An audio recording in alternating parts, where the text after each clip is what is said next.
Welcome to digital GK classes. तो आप लोग बार बार टेलीग्राम पे भी बोल रहे थे कि साइंस की भी क्लास लीजिए, तो फाइनली आज जो है आपकी साइंस की क्लास है। 15 क्वेश्चंस पहले मैं आपको कराऊंगी और अगर आपका रिस्पांस अच्छा मिलता है, आप लोग शेयर करते हैं, लाइक करते हैं एंड इस क्लास को पूरा देखते हैं, क्योंकि एक क्लास बनाने में काफ़ी मेहनत लगती है उसके पीछे। फिर अगर कोई वीडियो देखेगा ही नहीं तो मुझे ऐसा लगेगा कि आप लोग जो है ज़्यादा इंटरेस्टेड नहीं हैं। तो बस ये क्लास देखिएगा और लास्ट में मुझे बताइएगा कि आपको कितना अच्छा लगा है, समझ में आया है या नहीं। और अगर आप हर दिन ऐसे करेंगे तो साइंस भी आपका काफ़ी स्ट्रांग हो जाएगा। अब देखिए, जिसको नहीं पता है वो उसको मैं बता देती हूँ कि आप पेपर 2 में जो है मैथ और साइंस होता है, और साइंस कौन लेता है? जिसका बीएससी हो, जो साइंस साइड से होते हैं उनको लेना होता है। तो उसमें 30 नंबर के मैथ्स के हैं एंड 30 जो है वो साइंस का है। और ये काफ़ी ऐसा नहीं है कि बहुत इजी आपको देखने को मिलेगा। मैथ का भी लेवल अच्छा होता है और साइंस का भी। अब देखिए, साइंस में आपको कुछ मान लीजिए फिजिक्स के हो गए, केमिस्ट्री हो गए, सिंपल सिंपल वाले, बायो हो गए, जो 6 to 8 के जो साइंस के बुक्स होते हैं, अगर आपके पास वो भी है वो भी आप पढ़ सकते हैं साथ में। तो ये आता है। और कुछ पैडागोजी टाइप के जो क्वेश्चंस आपको साइंस में मिलेंगे, ऐसा ही मैथ में भी होता है। कुछ आपको न्यूमेरिकल होगा और कुछ पैडागोजी होंगे। तो अगर आपको जो है अपना साइंस में अच्छा स्कोर करना है तो सबसे बेस्ट चीज़ ये है कि पैडागोजी तो आपको अच्छी करनी ही होगी, साथ में जो कुछ क्वेश्चंस मैं आपको कराती हूँ जो कि फैक्ट होते हैं, फैक्चुअल बेस्ड होते हैं, उसको आपको समझना नहीं है, आप उसको नोट कर लेना कॉपी में और याद करते रहना बीच बीच में। क्योंकि अगर कोई रिएक्ट कुछ भी ऐसा आ जाता है कि प्रकाश संश्लेषण से, ओजोन से, तो आप उसको उसमें क्या समझना है, उसको तो आपको याद करना पड़ेगा।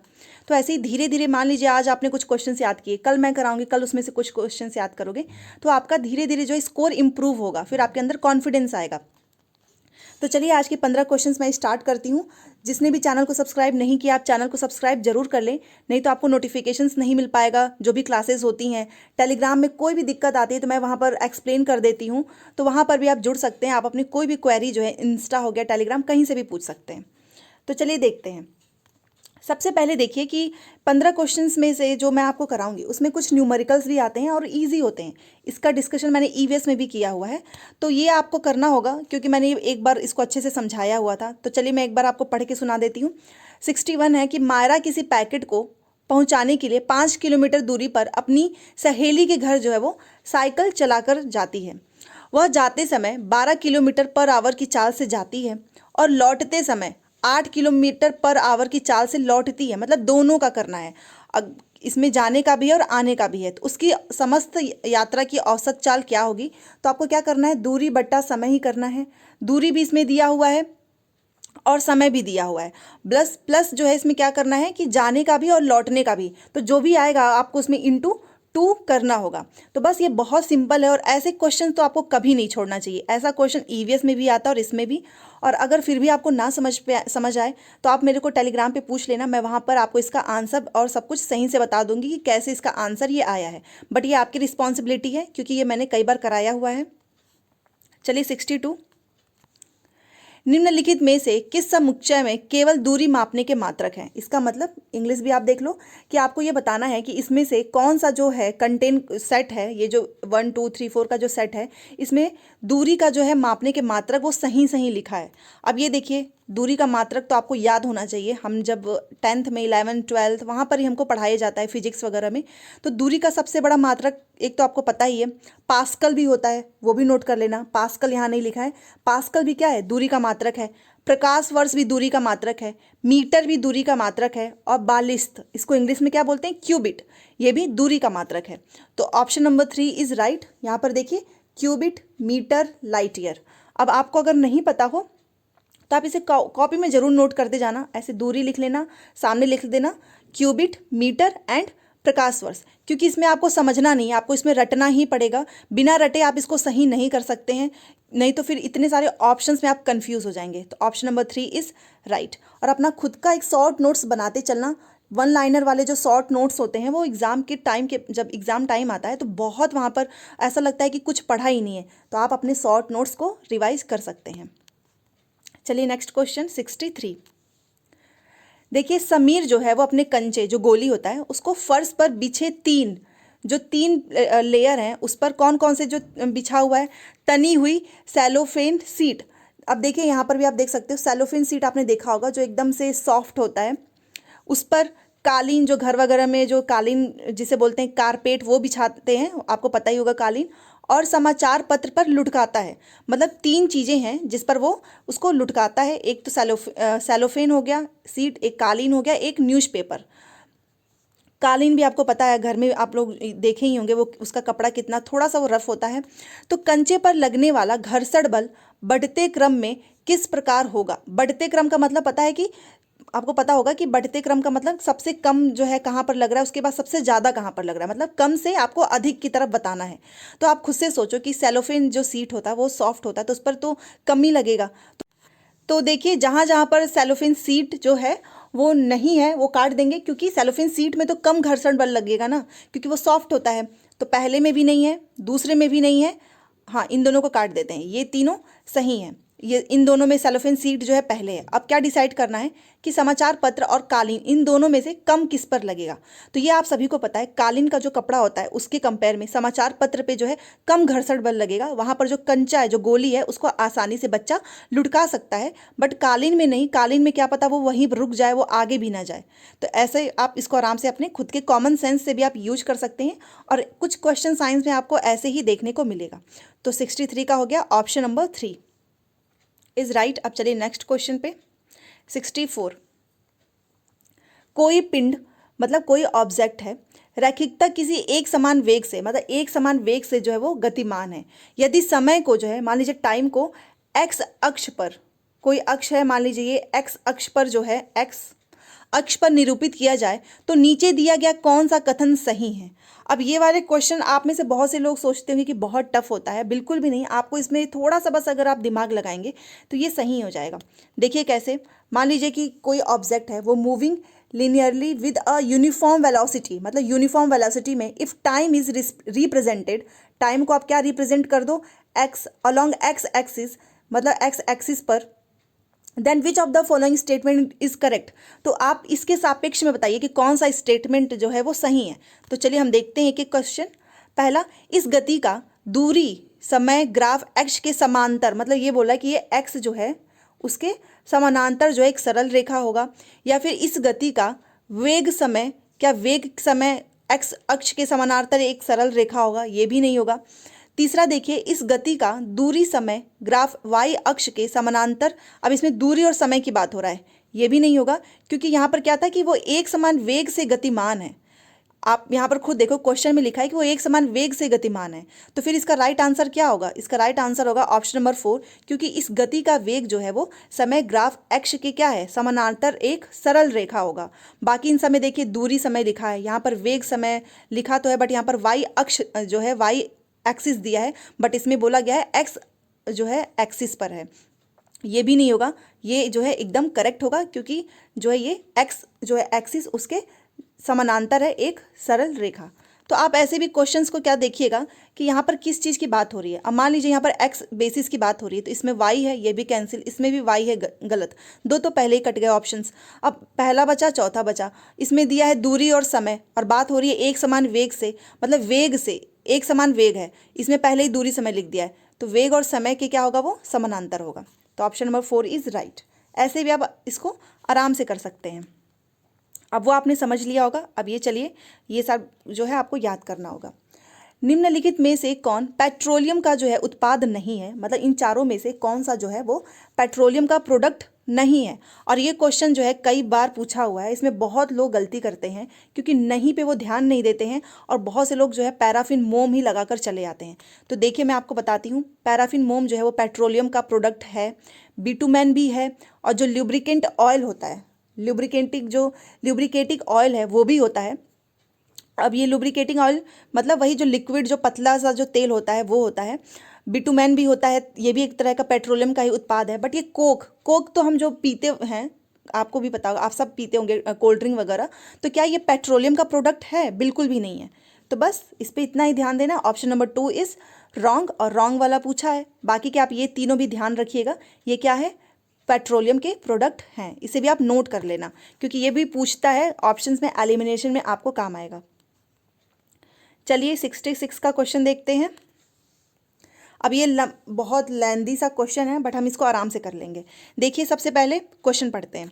अमन किसी बंद कमरे में एक प्लास्टिक की बोतल एक लकड़ी का चम्मच और एक धातु का चम्मच को रात भर रखता है, बंद कमरा है, कक्ष का जो ताप है मतलब टेम्परेचर कितना है 30 डिग्री सेल्सियस है, सुबह होने पर वह इन तीनों वस्तुओं के जो टेम्परेचर्स हैं उसको रिकॉर्ड करता है, जो T1 T2 और T3 हैं क्योंकि तीन समान है। निम्नलिखित में से किस संबंध द्वारा इन तापों के निरूपण की सबसे अधिक संभावना हो सकती है। मान लीजिए एक बॉटल को उसने प्लास्टिक की और एक लकड़ी का और एक मेटल का, मतलब इसने तीनों जो होते हैं, बॉटल भी रख लिया है, प्लास्टिक का, लकड़ी भी रखा है और एक धातु का चम्मच भी रखा है, और उसमें रूम को बंद कर दिया है। वहाँ का टेम्परेचर कितना किया हुआ है 30 डिग्री सेल्सियस। फिर उसने सुबह होते ही उन सबका टेम्परेचर रिकॉर्ड किया, जिसको उसने T1 T2 और T3 में उसका नाम करके रखता है। तो इस ऑप्शंस में से बताइए कि इसका सबसे अधिक संभावना क्या हो सकता है।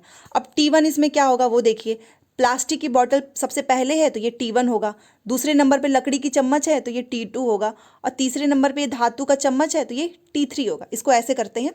तो इसमें सबसे अधिक जो है वो संभावना किस चीज़ की होगी, तो देखिए तीनों की जो टेम्परेचर है वो बराबर ही होंगे, ना ही किसी का अधिक ना किसी का कम, क्योंकि ये जो है इनको एक बंद कमरे में रखा हुआ है, प्लस उसने टेम्परेचर को है फिक्स किया हुआ है कि 30 डिग्री सेल्सियस है। तो ऐसा नहीं है कि जो बॉटल है इसका टेम्परेचर बहुत अधिक बढ़ जाएगा, लकड़ी का अधिक हो जाएगा, धातु का अधिक हो जाएगा।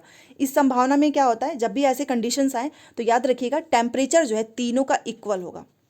तो ऑप्शन नंबर 1 इज राइट। इसको बस थोड़ा सा अपने दिमाग से यूज कीजिएगा। ऐसा नहीं है कि उसने किसी एक का टेम्परेचर बढ़ा दिया है और तीनों को अलग अलग जगह पे रखा है, सबको एक साथ ही रखा है, एक ही रूम में और एक ही टेम्परेचर पे। तो ऑब्वियस सी बात है, चाहे T1 हो, T2 हो, T3 हो, ये तीनों के जो टेम्परेचर है वो इन तापों के निरूपण की सबसे अधिक संभावना इन चारों में से क्या हो सकती है, यही हो सकती है पॉसिबिलिटीज़ कि ये सबसे अधिक हो, मतलब सब बराबर हों। तो ऑप्शन नंबर 1 इज राइट। अब देखिए ये question number 67, which of the following organisms can prepare their own food, मतलब इसमें से कौन से ऐसे जो ऑर्गेनिज्म है जिसको बोलते हैं जीव, जो अपना भोजन जो है प्रकाश संश्लेषण मतलब फोटोसिंथेसिस के द्वारा बना सकते हैं। तो चलिए, ये तो आप बचपन से ही पढ़ते आ रहे हो कि पौधे जो है अपना भोजन किससे बनाते हैं, प्रकाश संश्लेषण की सहायता से बनाते हैं। तो इन चारों में से कौन बनाएंगे, वायरस विषाणु क्या ये फोटोसिंथेसिस से बनाएंगे, बिल्कुल भी नहीं। राइजोबियम भी एक जीवाणु है, ये भी नहीं। कवक और शैवाल में आपको कन्फ्यूजन होगा, बट आज से याद रखिएगा जो शैवाल होते हैं जिसे बोलते हैं एल्गी जो शैवाल हैं वो अपना जो भोजन है वो प्रकाश संश्लेषण के द्वारा ही बनाते हैं, कवक नहीं, जिसे बोलते हैं फंगाई। तो याद रखिएगा ऑप्शन नंबर 1 इज राइट। शैवाल अपना भोजन जो है वो फोटोसिंथेसिस के द्वारा बनाते हैं उनकी हेल्प से। तो ये हो गया। नेक्स्ट क्वेश्चन, ये सारी चीज़ें याद रखना है इसलिए नोट करते जाइएगा, नहीं तो कुछ दिनों के बाद आपके दिमाग से सब ऐसा लगेगा ब्लैंक हो चुका है। 68, which of the following feature help polar bears, polar bears मतलब ध्रुव पे जो भालू रहते हैं, आपको पता है कि यहाँ पर ये मान लीजिए भूमध्य रेखा है बीच में, ये जो है पोल होते हैं, ये नॉर्थ पोल साउथ पोल, और यहाँ पर ठंड बहुत ज़्यादा पड़ती है। मैंने आपको एक क्लास में SST की क्लास में अच्छे से एक्सप्लेन किया था कि यहाँ पर गर्मी बहुत ज़्यादा होती है, जैसे जैसे आप पोल के साइड में जाते हो तो ठंड जो है यहाँ बहुत ज़्यादा होती है। तो उसी की बात हो रही है। Polar bears adopt in extreme cold conditions, अब समझ गए होंगे आप, मतलब कि जो इसमें से आपको बताना है कि ऐसा कौन सा लक्षण है जिसकी वजह से जो ध्रुव पे भालू जो रहते हैं, ध्रुवीय भालू होते हैं, वो बहुत ज़्यादा ठंडी में भी चरम शीत अवस्थाओं के अनुकूल, मतलब वो बहुत ज़्यादा ठंड होता है वहाँ पर, बट वो उसके अकॉर्डिंग अपने आप को क्या करते हैं, अडॉप्ट कर लेते हैं उसी कंडीशंस में। तो ऐसा कौन सा इसमें से लक्षण है वो आपको बताना है। तो चलिए देखते हैं। सफ़ेद बाल जो फर होते हैं या उनके जो चपटे पैर होते हैं उसकी वजह से जो है वो उस कंडीशंस में क्या है, वो मतलब उनके बॉडी में कुछ ऐसा फीचर होगा जिसकी वजह से वो उतनी ज़्यादा ठंडी को भी क्या करते हैं, उसमें भी आराम से रह लेते हैं, उनको कोई दिक्कत नहीं होती है। तो उनके बॉडी में आखिर में ऐसे क्या चेंजेस हैं यही देखना है। तो चपटे पैर, त्वचा के नीचे वसा की परत, ये होगा। या फिर देखिए, अगर त्वचा के नीचे जो है वसा की परत, इसका मतलब है फैट अंडर स्किन, इससे क्या वो ठंडी जो है उससे वो बचा सकते हैं खुद को, ये है। या फिर दूसरा देखिए, सफ़ेद बाल का मतलब वाइट फर। पहले एक बार इंग्लिश बता देती हूँ क्योंकि बहुत से लोग बोलते हैं कि हिंदी उनको समझ में नहीं आती है। पहला देखिए, वाइट फर होगा, फ्लैट फीट होगा, फैट अंडर स्किन। या फिर दूसरा, white fur, long curved sharp claws, fat under skin. या फिर तीसरा देखिए, white fur, flat feet, layers of fur. तो देखिए मैं आपको सिंपल सा इसका सही चीज़ अच्छे से समझा देती हूँ कि इसका राइट आंसर है ऑप्शन नंबर 2, क्योंकि उनका जो फीचर्स होते हैं, उनके बॉडी के फीचर्स कैसे होते हैं, वाइट फर होते हैं प्लस लॉन्ग कर्व्ड सेर शार्प क्लॉस। इसका मतलब है कि मुड़े हुए लंबे और पैने उनके नाखून होते हैं। उनके जो नाखून होते हैं वो कैसे होते हैं, मुड़े हुए होते हैं, लंबे भी होते हैं और पैने होते हैं। और उनके त्वचा के नीचे क्या होती है, एक वसा की परत होती है, जिसकी वजह से उनको ठंड नहीं लगती है। और वहाँ पर जो लोग, जो भालू रहते हैं, जो पोलर, जो ध्रुवीय भालू हैं, वहाँ पे सबके ऐसे ही फीचर्स हैं। इसी वजह से वो इतनी एक्सट्रीम कोल्ड में भी आराम से रह लेते हैं। और त्वचा के नीचे वाली वसा की परत, ये तो एकदम सही है। अगर कहीं भी ये एक ऐसे वन लाइनर में पूछता है कि कौन सा ऐसा रीज़न है जिसकी वजह से जो ध्रुवीय भालू हैं उनको ठंडी नहीं लगती है, तो वहाँ पर भी आप अगर मान लीजिए दिया हुआ है कि जो फैट अंडर स्किन, मतलब त्वचा के नीचे वसा की परत है, तो अपने ध्यान में रखिएगा इस चीज़ को। Option number 2 is right. क्या होना चाहिए, सफ़ेद बाल होगा, वाइट फर, उनके मुड़े हुए लंबे और पैने नाखून होंगे और त्वचा के नीचे वसा की परत होगी। इसी वजह से जो है, जो पोलर वियर्स हैं वो अडॉप्ट कर लेते हैं, एक्सट्रीम कोल्ड कंडीशंस में भी खुद को मैनेज कर लेते हैं, क्योंकि उनके बॉडी की फीचर ही ऐसी है। चलिए next question 69, which of the following nutrients are present in milk. अब आप दूध घर पे डेली पीते ही हो, तो आपको इतना तो पता ही होगा कि उसमें कौन कौन से जो है पोषक तत्व होते हैं। तो कौन से होते हैं, पहला देखिए protein, calcium, vitamin D, yes ये होता है। दूसरा देखिए इसमें विटामिन सी यहाँ पर लिख दिया है। विटामिन सी तो आपको सिट्रिक फ्रूट से मिलता है। और ये विटामिन ई, इन सब का पूरा चार्ट जो है मैंने टेलीग्राम पे भेजा हुआ है हर विटामिन का। तो जो लोग भी साइंस की तैयारी कर रहे हैं, आप टेलीग्राम पर एक बार फाइल में जाइएगा, वहाँ पे पूरा चार्ट बना हुआ है। वहाँ से देख लीजिए कि हर विटामिन का रासायनिक नाम क्या है, केमिकल्स नेम, और उससे होने वाले जो रोग हैं, सब कुछ मैंने वहाँ पर उसकी कमी से जो रोग होते हैं, क्योंकि इससे क्वेश्चंस आना एकदम फिक्स है। तो इसका राइट आंसर है 69 का protein, calcium and vitamin D is right. Next question 70, पूर्तिरोधी रोगाणु रोधक के रूप में घाव पर लगाए जाने वाले जो वैजनी रंग है, मतलब पर्पल कलर का जो एक विलेन होता है, एक सोल्यूशन होता है। आपने देखा होगा कि जब भी non metal used in the purple colour solution applied on wounds as antiseptic is मतलब जब घाव चोट वगैरह लगता है तो उस पर एक सोल्यूशन जो है कुछ लगाते हैं, बट वो किस कलर का होता है, वो पर्पल कलर का होता है। तो वही पूछ रहा है कि ये नॉन मेटल जो है कौन, उसका नाम क्या है जो यूज़ होता है। समझ गए होंगे आप। इसीलिए यहाँ पर लिखा है कि घाव के रूप में लगाए जाने वाले जो बैजनी रंग, जो पर्पल रंग का जो सोल्यूशन है, वो इनमें से कौन सी अधातु है। और याद रखिएगा वो धातु नहीं है, वो अधातु है। तो यहाँ से आपका अधातु का भी कॉन्सेप्ट जो है वो क्लियर हो जाएगा, नॉन मेटल। तो ये तो सभी को पता है, आयोडीन ही एक ऐसा जो है नॉन मेटल है जो कि इसका कलर भी कैसा होता है, पर्पल कलर होता है। कई बार आपसे पूछा जाएगा कि इसमें से कौन सी धातु है उसका कलर जो है पर्पल होता है, तो वो कौन सा है, आयोडीन है। और आयोडीन क्या है, आयोडीन जो है वो एक नॉन मेटल है। तो ये भी आपको याद रखना है। और ये घाव वगैरह पे लगाया जाता है, इसलिए ये राइट है 70 का ऑप्शन नंबर 2। अब ये क्वेश्चन देखिए 71, विच of the following statements regarding air is incorrect. जो वायु है, जो हवा है, उसके बारे में इसमें से कौन सा गलत लिखा है। तो चलिए पढ़ते हैं कि एयर के बारे में क्या लिखा है। पहला, वायु में भार होता है, यस भार तो होता ही है। दूसरा, मृदा में वायु उपस्थित नहीं होती है, मतलब जो सॉइल है उसमें एयर नहीं होता है, ये गलत लिखा हुआ है क्योंकि सॉइल में तो एयर होता ही है।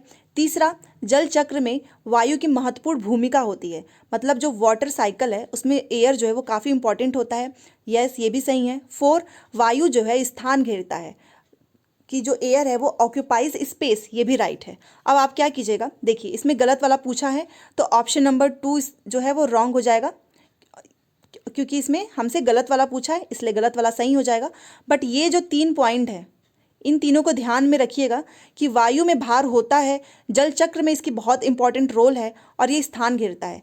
क्यों, क्योंकि आपका जो ऑनलाइन एग्जाम होगा उसमें घुमा के ही पूछेगा, क्या पता ये 3 रख के उसमें पूछ ले कि वायु से रिलेटेड क्या क्या चीज़ें सही हैं। तो सही में आपको पता होगा तभी तो आप आराम से कर पाओगे। तो चलिए गलत वाला हो गया ऑप्शन नंबर 2। 71 भी हो गया। अब चलिए नेक्स्ट क्वेश्चन 72। और ये क्वेश्चन मैं आपसे बोल रही हूँ बहुत ज़्यादा इंपॉर्टेंट है। ये पूरा का पूरा चारों नाम जो है याद रख लेना, कॉपी में अभी नोट कर लो, क्योंकि इससे क्वेश्चंस एकदम कंफर्म है, चाहे कोई भी इसमें से पूछ दे। मैचिंग वाले क्वेश्चंस बहुत आएंगे। तो चलिए इसको मैं आपको अच्छे से समझाती हूँ। सबसे पहले देखिए यहाँ पर जो है दो चीज़ें लिखी हुई हैं ए एंड बी, आपको जो है इसका मिलान करना है। अब ये क्या है, चलिए क्वेश्चन पढ़ते हैं।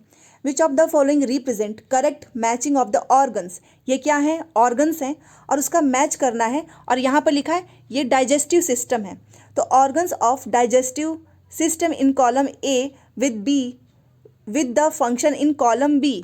ये क्या है, इनके फंक्शंस हैं। ये जितने भी जो हैं ऑर्गन्स ऑफ डाइजेस्टिव सिस्टम्स हैं, उसका काम क्या है, उसका फंक्शन क्या है। ये ऑर्गन्स ही तो हैं, तो आपको लीवर जो ऑर्गन्स है, जो हमारा लीवर ऑर्गन है, उसका क्या काम होता है, या फिर जो उसका फंक्शन क्या होता है। आमाशय का क्या होता है, आमाशय मतलब स्टमक, यकृत लीवर मतलब लीवर, पित्ताशय का मतलब जिसे बोलते हैं गॉल ब्लैडर, और अग्नाशय का मतलब पैनक्रीज। यहाँ पर देखिए इंग्लिश भी लिखा हुआ है, लीवर, स्टमक, गॉल ब्लैडर, पैनक्रीज। इनका फंक्शन क्या है इन चारों में से। तो जिसे नहीं पता है वो नोट कर लेना, एक एक चीज़ मैं आपको बता रही हूँ। देखिए जो लीवर होता है, यकृत, ये हमारी बॉडी की सबसे लार्जेस्ट ग्लैंड होती है, सबसे बड़ी ग्रंथि होती है। एक लाइनर में भी पूछता है कि हमारे शरीर की सबसे बड़ी ग्रंथि कौन सी है, लार्जेस्ट ग्लैंड कौन सा है, तो वो है लीवर। इतना याद हो गया। बी देखिए आमाशय जिसे बोलते हैं स्टमक। स्टमक क्या है, अब इसमें देखिए जहाँ प्रोटीन का पाचन आरंभ होता है वही तो होगा स्टमक। तो बी का क्या हो गया, 1 आमाशय हो गया। अब देखिए पित्ताशय मतलब गॉल ब्लैडर। गॉल ब्लैडर क्या होता है, तो पित्त नाम से भी आप याद रख सकते हो, जहाँ पित्त रस संचयित होता है। यहाँ पर देखिए गॉल ब्लैडर मतलब where bile juice is store, जहाँ पर बाइल जूस क्या है, स्टोर हो, उसे ही तो पित्ताशय बोलेंगे। And D अग्नाशय। अग्नाशय क्या है, तो ये जो है रिलीज करता है digestive juice into small intestine. ये मतलब हिंदी में थोड़ा सा टफ है, देखिए क्षुद्रांत में पाचक रस मुक्त करता है, बट इंग्लिश आप यहाँ पर देखो release digestive juice into small intestine. तो आप समझ गए होंगे। आपको एक एक ये नाम लिखना है, उसके सामने जो जो चीज़ें इसकी राइट है वो आप लिख लीजिएगा। तो एक बार मैं इसको ऐसे ध्यान से कर देती हूँ। देखिए लीवर क्या है, सबसे बड़ी ग्रंथि है। आमाशय मतलब पेट जो स्टमक है, जहाँ पर प्रोटीन जो है where protein digestion starts. And पित्ताशय क्या है, जहाँ पे जो है बाइल जूस जो है वो स्टोर होता है। एंड अग्नाशय पैनक्रीज। पैनक्रीज क्या होता है, ये देखिए रिलीज करता है ये डाइजेस्टिव जूस को इनटू स्मॉल इंटेस्टाइन। तो इतना समझ में आ गया होगा। तो चलिए देखते हैं इसमें से ऑप्शंस कौन सा होगा। तो ए का 4 है एंड बी का 1 है। तो ए का 4 बी का 1, ऑप्शन नंबर 2 इज राइट। तो 72 का जो है ऑप्शन नंबर 2 है। और इसको जैसे मैंने आपको बताया है एकदम याद रखना, क्योंकि इसमें से कोई भी क्वेश्चन 100% मैं श्योर हूँ जरूर आएगा, हर बार पूछा हुआ है। तो चलिए अब अगले क्वेश्चन पे चलते हैं। अगर आपको पसंद आ रही होगी आज की क्लास तो लाइक शेयर कर दीजिएगा, जिससे जो दूसरे सीटेड के बच्चे हैं उनकी भी हेल्प हो सके। 73 देखिए, which of the following statement about cells is true. इसमें से बताइए जो सेल है, जो कोशिका है, उसके बारे में सही चीज़ आपको बतानी है कि क्या लिखा है। तो चलिए पढ़ते हैं। पहला, सभी कोशिकाओं की आकृति गोल होती है। क्या ऐसा होता है कि जितनी भी सेल्स हैं वो राउंड शेप के होते हैं? बिल्कुल भी नहीं। दूसरा देखते हैं 73 का, किसी उत्तक की कोशिकाएं समान होती हैं। मतलब cells of a tissue have similar structure. जो सेल्स ऑफ अ टिश्यू हैं, टिश्यू को क्या बोलते हैं, उत्तक बोलते हैं। तो जो उत्तक की जो सेल्स होती हैं वो समान होती है। या फिर तीसरा, किसी भली भांति व्यवस्थित जीव में कोशिकाओं का आकार समान होता है। मतलब size of cells is same in a well organised organism. मतलब सारे ऑर्गेनिज्म की बात कर रहा है कि उसमें समान होता है। या फिर 4, all the cells have nucleus. सभी कोशिकाओं में केंद्रक होता है। तो देखिए इसका राइट आंसर है ऑप्शन नंबर 2।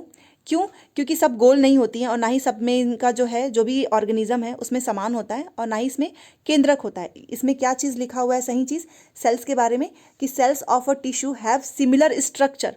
स्ट्रक्चर जो क्या होता है उनका, जो टिश्यू के जो उत्तक है उसकी जो कोशिकाएं होती हैं वो क्या होती हैं, समान होती है। उनका स्ट्रक्चर क्या होता है, वो सिमिलर होता है। तो ना पता हो तो इसे नोट कर लेना सेल्स के बारे में। Option number 2 is right. चलिए नेक्स्ट क्वेश्चन पे 74, which of the following are correctly match with their mode of reproduction.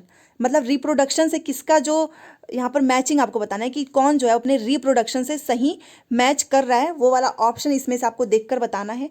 Exam में क्या करना, जब भी 4 ऑप्शंस ना आए तो 1 2 भी अगर आपको आ रहा है तो उसी 1 2 से यहाँ पर तुरंत एलिमिनेट करो और उससे देखो कि कौन कौन सा इसमें से है, और उसको सब काट के जो सही वाला है वो करो और आगे बढ़ जाओ। ऐसे ही करना है, क्योंकि ज़रूरी नहीं है कि आपको चारों के चारों आए।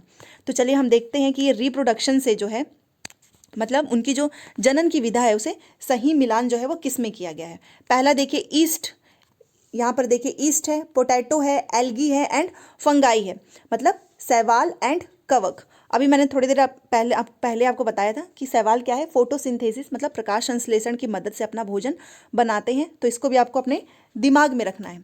तो पहले सबसे पहले याद रखिएगा, जो ईस्ट होता है वो क्या करते हैं, वो बडिंग, इनका रिप्रोडक्शन क्या होता है, बडिंग होता है इनका।